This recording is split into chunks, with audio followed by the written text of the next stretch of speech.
A Divisão de Investigação Criminal de Criciúma, através da equipe que investiga os homicídios aqui da DIC, está indiciando 5 pessoas, nada mais, nada menos que 5 pessoas por conta do cometimento de um homicídio no interior do presídio Santa Augusta. Segundo o que pelo menos nós tínhamos informação de que possivelmente seria um suicídio, porque um homem foi encontrado enforcado, mas a polícia nunca foi enganada e algumas pessoas então estão sendo agora indiciadas. Delegado André Milanese, foi no fim do ano passado aí essa situação dentro do presídio? Boa tarde.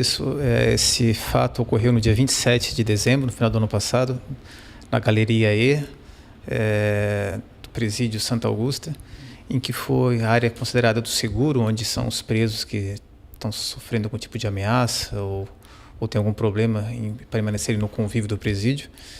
E nessa madrugada foi encontrado um detento, o Leandro da Silva, morto dentro da cela. Ele estava dependurado pelo pescoço, com uma camiseta enrolada no pescoço, na grade. A imagem, inicialmente, a situação, indicava um suicídio. Até o fato foi registrado naquela noite como suicídio, porque ele estava dependurado, havia sulcos no pescoço. Mas através das perícias criminais feitas pelo IGP, a perícia de local de crime e também a perícia do exame cadavérico feito pelo médico legista, se verificou que ele não teria morto em razão daquele enforcamento de forma dependurada, né, por suspensão. E sim, tudo indicava que a morte foi em decorrência de uma esganadura possivelmente feita por um golpe de mata-leão. Então, a partir daí se iniciou a investigação. Haviam 12 presos na cela, os 12 a princípio eram suspeitos do homicídio. Todos esses presos foram interrogados, conversamos também, tivemos muitas informações recebidas do sistema prisional através do DEAP e se concluiu a investigação indiciando 5 presos daquela cela como sendo os autores desse homicídio. O que se apurou é que o Leandro, essa vítima, teria sido jurado de morte por uma facção criminosa. E um dos presos ali daquela cela solicitou que fosse para a cela do seguro, para permanecer nessa cela junto com o Leandro, para poder matá-lo.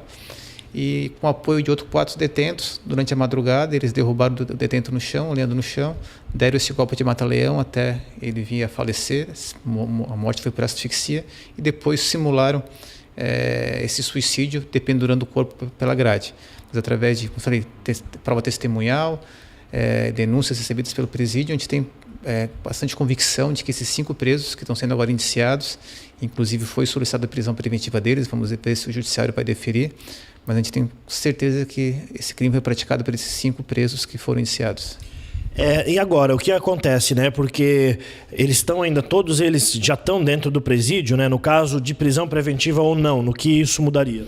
Eles estão presos, todos eles sofreram algum tipo de penalização lá no presídio. Inclusive, algum deles foram para o sistema de diferencial, o RDD, encaminhado para penitenciárias aqui da região. Eles continuam presos e a gente acredita que nos próximos dias vai sair essa prisão preventiva por esse homicídio. Então, além dos crimes que eles estão respondendo presos lá por condenação à prisão preventiva, eles vão ter agora mais essa prisão preventiva por homicídio e deverão responder em breve aí a um júri popular por esse crime de homicídio, crime gravíssimo, cruel, praticado por motivo fútil, sem chance de defesa para a vítima, né? E também pelo crime de organização criminosa, que ficou bem caracterizado na investigação, que a determinação para matar o Leandro veio dessa facção criminosa e esses autores agiram a mando dessa facção. Trata-se, portanto, do Marcelino Lima, também do Alisson Carvalho, conhecido como Jovem, do Ricardo Sequinel, que tentou assumir sozinho a autoria do crime, mas a polícia tem convicção de que os outros também participaram, o Maximiliano Rodrigues Nunes e o João Figueiredo. Todos eles já eram conhecidos aí da polícia? Sim, o Alisson Carvalho, o vulgo Jovem, ele foi condenado recentemente a um homicídio praticado há uns 3 anos ali nas imediações da boate Bailanta, aqui na Grande Próspera. Ele também é traficante de droga. Esse João Figueiredo, Correia Júnior, vulgo Dui, ele também responde por crime de homicídio, é um traficante ativo, um rapaz bastante violento. O Ricardo, que foi quem assumiu o homicídio, quis dizer que praticou todo o fato sozinho, mas seria impossível alguém ter praticado esse crime sozinho e depois de pendurado ele na grade. O Ricardo, vulgo cachorro louco, responde por tráfico de drogas.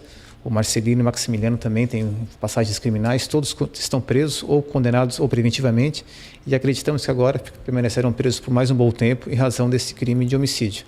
Então, e que sirva isso de exemplo também para os outros detentos, né?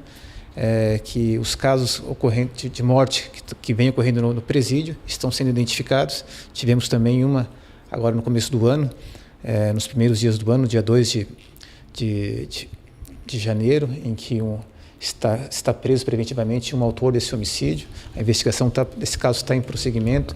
Nós também vamos identificar mais 2 ou 3 pessoas que praticaram esse homicídio. Teve um outro homicídio ano passado também, que foi identificado o autor dentro do presídio. E esperamos que pare, que cesse esse tipo de crime praticado dentro do presídio, que é um local de segurança. O preso está lá para cumprir a pena e ser ressocializado, e não para ser morto aí por brigas ou motivos diversos. Outra situação, delegado. A polícia está divulgando um retrato falado de um homem que estaria cometendo atos obscenos ali na cidade mineira. Isso teria acontecido mais de uma vez já?